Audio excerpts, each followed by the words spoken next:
नमस्कार, ये आकाशवाणी पटना है। अब आप माधुरी भट्ट से प्रादेशिक समाचार सुनिए। पहले मुख्य समाचार। गोपालगंज, शिवहर, सुपौल, किशनगंज और पूर्वी चंपारण सहित 8 जिलों में लगभग 4 लाख लोग बाढ़ से प्रभावित। अधवारा समूह की नदियों के जलस्तर में बढ़ोतरी के बाद सीतामढ़ी, मुजफ्फरपुर, दरभंगा और खगड़िया जिलों में बाढ़ का अलर्ट। मौसम विभाग ने अगले 48 घंटों के दौरान उत्तर बिहार के कई जिलों में भारी बारिश की चेतावनी। दरभंगा जिले के हायाघाट में सबसे अधिक 140 मिलीमीटर वर्षा रिकॉर्ड की गई। और राज्य में कोविड-19 महामारी से संक्रमित लोगों की संख्या बढ़कर 28,564 हुई। 18,741 लोगों को स्वस्थ होने के बाद छुट्टी दी गई। अब समाचार विस्तार से। नेपाल के जलग्रहण क्षेत्रों में लगातार हो रही बारिश और गंडक बराज से पानी छोड़े जाने के बाद राज्य में बाढ़ की स्थिति गंभीर हो गई है। प्रदेश के 8 जिलों में लगभग 4 लाख लोग बाढ़ से प्रभावित हैं। इधर पश्चिम चंपारण जिले के वाल्मीकिनगर गंडक बराज से 4.5 लाख क्यूसेक पानी छोड़े जाने के बाद जिले के कई इलाकों में बाढ़ का पानी फैल गया है।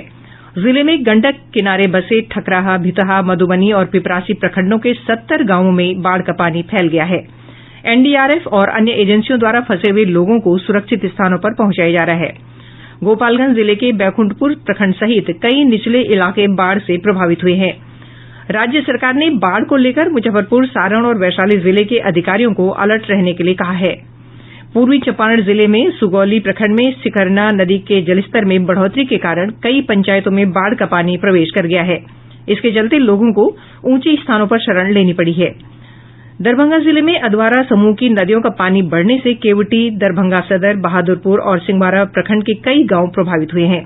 बाढ़ से बचने के लिए बड़ी संख्या में ककरघटी गांव के लोगों को राष्ट्रीय राजमार्ग संख्या 57 पर शरण लेनी पड़ी है। इधर सीतामढ़ी जिले में भारी बारिश के कारण जनजीवन अस्त व्यस्त है। राम जानकी मंदिर, सदर अस्पताल, राजोपट्टी सर्किट हाउस सहित कई कार्यालयों और इलाकों में भारी जल जमाव है। वहीं शिवहर जिले में बागमती नदी का जलस्तर खतरे के निशान से 1 मीटर ऊपर बह रहा है। उफान के कारण शिवहर सीतामढ़ी और शिवहर मोतिहारी सड़क मार्ग के ऊपर से पानी बह रहा है। इन दोनों मार्गों पर आवाजाही पूरी तरह ठप है। जिले के पिपरासी प्रखंड के बेलवा, नरकटिया, इनरवा सहित कई गांव बाढ़ की चपेट में आ गए हैं। हमारे संवाददाता ने बताया कि नेपाल से अररिया जिले में आने वाली नदियां भी उफान पर हैं। परमान, रतवा, बकरा और भलुआ नदियों के जलस्तर में तेजी से बढ़ोतरी हुई है।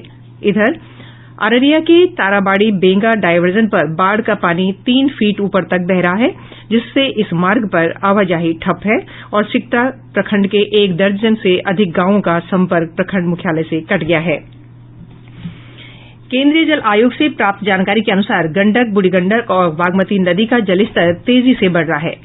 गंडक नदी का जलस्तर गोपालगंज जिले के डुमरिया घाट में खतरे के निशान से 1 मीटर ऊपर बना हुआ है। वहीं बूढ़ी गंडक नदी मुजफ्फरपुर, समस्तीपुर और खगड़िया में कई स्थानों पर लाल निशान के आसपास बह रही है। बागमती नदी का जलस्तर मुजफ्फरपुर जिले के बेनीबाद में लाल निशान को छू रहा है। हालांकि बागमती नदी सीतामढ़ी जिले के ढेंग ब्रिज और कटौंझा में खतरे के निशान से नीचे आ गई है। कमला बलान, कोसी और परमान नदी का जलस्तर तेजी से बढ़ रहा है। वहीं गंगा नदी पटना के हाथीदह और गांधी घाट तथा भागलपुर में लाल निशान के आसपास बह रही है। कमला बलान नदी के जलस्तर में भी तेजी से बढ़ोतरी हुई है। मधुबनी जिले के जयनगर में यह खतरे के निशान से 90 सेंटीमीटर ऊपर बह रही है। महानंदा नदी के जलस्तर में किशनगंज और पूर्णिया में बढ़ोतरी देखी गई। वहीं कोसी नदी सुपौल जिले के बसुआ में खतरे के निशान को छूते हुए बह रही है। अधवारा समूह की नदियों के बढ़ते जलस्तर को लेकर मुजफ्फरपुर, सीतामढ़ी, दरभंगा और खगड़िया जिले में बाढ़ का अलर्ट जारी किया गया है। जल संसाधन विभाग के सचिव संजीव हंस ने बताया कि संबंधित जिलों के जिला अधिकारियों को सतर्क कर दिया गया है। उन्हें बाढ़ से बचाव और राहत की व्यवस्था करने तथा लोगों को सुरक्षित स्थानों पर पहुंचाने को कहा गया है। इन जिलों में 175 बाढ़ राहत शिविर चलाए जा रहे हैं, जबकि लोगों को पका हुआ भोजन उपलब्ध कराने के लिए 45 रसोई घर स्थापित किए गए हैं। मौसम विभाग ने आज और कल नेपाल से सटे जिलों और उत्तर बिहार के कई स्थानों पर भारी बारिश की चेतावनी जारी की है। इस दौरान गरज के साथ वज्रपात की आशंका है। इसे देखते हुए लोगों से सतर्क रहने की अपील की गई है। मौसम विज्ञान केंद्र पटना के वैज्ञानिक एसके पटेल ने बताया कि राज्य में अब तक सामान्य से 52% अधिक वर्षा रिकॉर्ड की गई है। दक्षिण बिहार के सभी जगहों पर हल्की से मध्यम वर्षा एवं उत्तर बिहार में हल्की से भारी वर्षा और 1-2 स्थानों पर बहुत भारी बारिश हुई है। दरभंगा जिले के हाया घाट में आज अधिकतम वर्षा 14 सेंटीमीटर दर्ज की गई है। मानसून की अक्षीय रेखा का पूर्वी भाग हिमालय के तराई से गुजर रही है। इसके चलते उत्तर बिहार में सभी जगहों पर हल्की से भारी बारिश एवं 1-2 जगहों पर बहुत भारी बारिश और दक्षिण बिहार में सभी जगह हल्की से मध्यम वर्षा होने का पूर्वानुमान है। इधर पिछले 24 घंटों के दौरान सबसे अधिक 140 मिलीमीटर बारिश दरभंगा जिले के हायाघाट और समस्तीपुर जिले के रोसड़ा में रिकॉर्ड की गई है, जबकि मुजफ्फरपुर, पश्चिम चंपारण, कैमूर और मधुबनी जिलों में कई स्थानों पर भारी बारिश हुई है। प्रदेश में वज्रपात की अलग अलग घटनाओं में आज 11 लोगों की मृत्यु हो गई, जबकि 12 से अधिक लोग झुलस गए। हमारे संवाददाता ने बताया कि बांका जिले में अलग अलग घटनाओं में 5 लोगों की मृत्यु हो गई है। वहीं नालंदा जिले में 4, पूर्वी चंपारण और जमुई जिले में खेत में काम करने के दौरान वज्रपात की चपेट में आने से 2 लोगों की मृत्यु हो गई। राज्य के पूर्व राज्यपाल लालजी टंडन के निधन पर प्रदेश में आज एक दिन का राजकीय शोक रहा। गौरतलब है कि लालजी टंडन का लंबी बीमारी के बाद आज सुबह निधन हो गया था। वे वर्तमान में मध्य प्रदेश के राज्यपाल थे। राज्यपाल फागू चौहान, मुख्यमंत्री नीतीश कुमार, उप मुख्यमंत्री सुशील कुमार मोदी, विधानसभा अध्यक्ष विजय कुमार चौधरी और विधानसभा में नेता प्रतिपक्ष तेजस्वी प्रसाद यादव ने उनके निधन पर गहरा शोक व्यक्त किया है। वंदे भारत अभियान के तहत 169 प्रवासी भारतीय आज गया एयरपोर्ट पहुंचे। इसमें 2 लोग झारखंड के रहने वाले हैं, बाकी बिहार के निवासी हैं। एयरपोर्ट से बाहर निकलने के बाद सभी की स्वास्थ्य जांच की गई और उन्हें 7 दिनों के लिए होटल में क्वारंटाइन के लिए भेज दिया गया है। प्रादेशिक समाचार आप आकाशवाणी पटना से सुन रहे हैं। स्वास्थ्य मंत्रालय के दल ने कोविड-19 महामारी की रोकथाम को लेकर बिहार सरकार को कड़े कदम उठाने को कहा है। इस दल ने प्रतिबंधित क्षेत्रों में हर संक्रमित व्यक्ति का पता लगाने और महामारी के फैलने की कड़ी को तोड़ने के लिए आवश्यक दिशा निर्देश दिए हैं। 2 दिवसीय अपने दौरे में केंद्रीय टीम ने मुख्य सचिव सहित वरिष्ठ अधिकारियों के साथ समीक्षा बैठक की।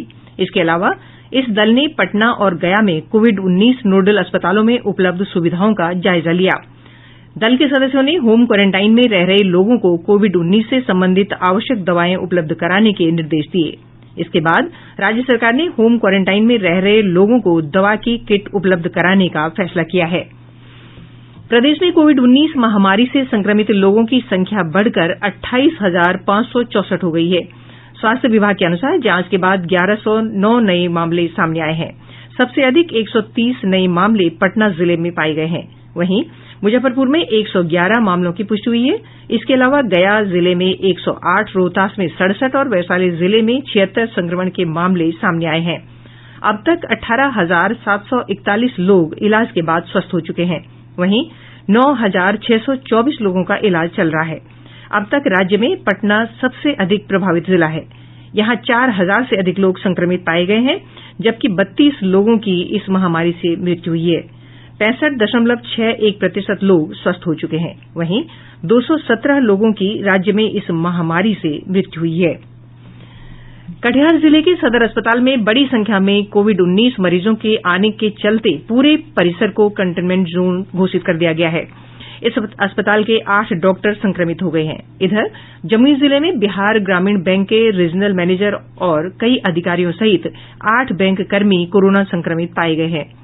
नक्सल रोधी गतिविधियों के लिए तैनात सीआरपीएफ के 7 जवान भी कोविड पॉजिटिव पाए गए हैं। समस्तीपुर जिले में कोरोना संक्रमण से अपर लोक अभियोजक कृष्ण मुरारी प्रसाद की मृत्यु हो गई है। शेखपुरा जिले में कोरोना वायरस के बढ़ते संक्रमण के मद्देनजर जिले के सभी बैंकों को कल से 5 दिनों के लिए बंद कर दिया गया है।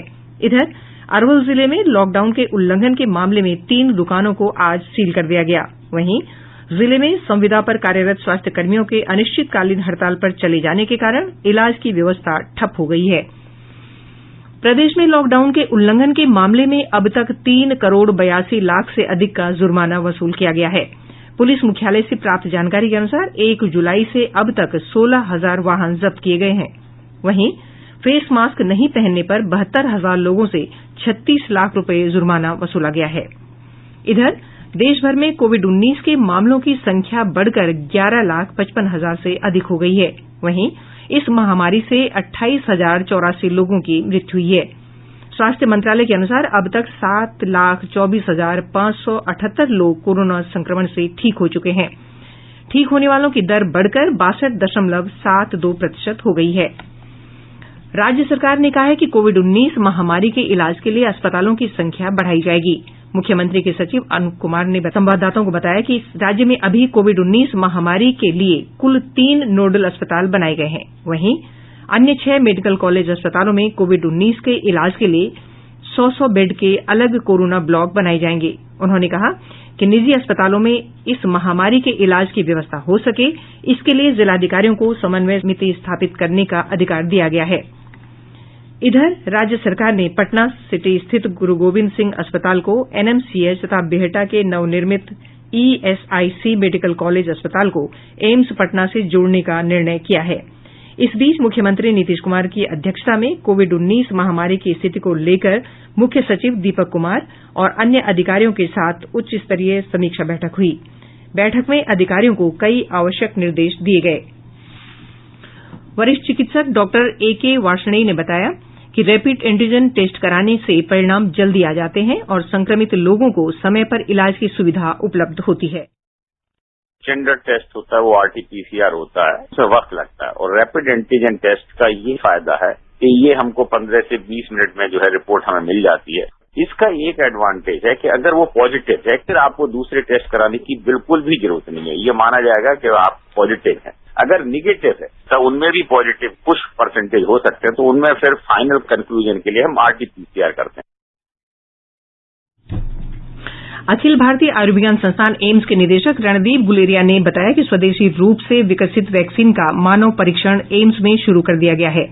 इसके शुरुआती परिणाम अच्छे आए हैं। उन्होंने बताया कि पहले चरण में टीके को सुरक्षित पाए जाने के बाद ही ज्यादा संख्या में लोगों को इस परीक्षण का हिस्सा बनाया जाएगा। जो हमारा टारगेट है 100 पेशेंट का वो हो जाए। जब 50 पेशेंट हो गए तो उनको हम मॉनिटर करेंगे। जो डेटा सेफ्टी मॉनिटरिंग बोर्ड है उनको डेटा देंगे, फिर उसमें जब लगेगा कि ये सेफ हैं फिर हम नेक्स्ट फेज में जाएंगे जिसमें फिर और पेशेंट को रिक्रूट करेंगे। क्योंकि जब भी हम वैक्सीन शुरू में ट्राई करते हैं सबसे ज्यादा जरूरी है कि vaccine has to be safe. You can not have a vaccine which causes more harm than good. तो इसलिए first step is always to see safety. पहले स्मॉल नंबर्स में अगर उसमें सेफ लगता है then a larger number and you can even go to a higher dose to make sure कि what is it is safe even at a higher dose. और उससे थोड़ा आइडिया हो जाता है कि what is the exact dose that is required for giving the vaccine. मानव संसाधन विकास मंत्री रमेश पोखरियाल निशंक ने आत्मनिर्भर भारत अभियान के तहत मनोदर्पण पहल की वर्चुअल रूप से शुरुआत की है। इस पहल से विद्यार्थियों, शिक्षकों और अभिभावकों को मनोवैज्ञानिक सामाजिक सहायता मिलेगी। श्री निशंक ने इस अवसर पर कहा कि मनोदर्पण इस मुश्किल समय में विद्यार्थियों, शिक्षकों और परिवारों को मजबूती, सहायता और सुझाव देगा। अंत में बुलेटिन के मुख्य समाचार एक बार फिर। गोपालगंज, शिवहर, सुपौल, किशनगंज और पूर्वी चंपारण सहित 8 जिलों में लगभग 4 लाख लोग बाढ़ से प्रभावित। अधवारा समूह की नदियों के जलस्तर में बढ़ोतरी के बाद सीतामढ़ी, मुजफ्फरपुर, दरभंगा और खगड़िया जिलों में बाढ़ का अलर्ट। मौसम विभाग ने अगले 48 घंटों के दौरान उत्तर बिहार के कई जिलों में भारी बारिश की चेतावनी दी। दरभंगा जिले के हायाघाट में सबसे अधिक 140 मिलीमीटर वर्षा रिकॉर्ड की गई। और राज्य में कोविड-19 महामारी से संक्रमित लोगों की संख्या बढ़कर 28,564 हुई। 18,741 लोगों को स्वस्थ होने के बाद छुट्टी दी गई। इसके साथ ही आकाशवाणी पटना से प्रसारित प्रादेशिक समाचार का ये अंक समाप्त हुआ। घर में रहिए, सुरक्षित रहिए और सुनते रहिए आकाशवाणी।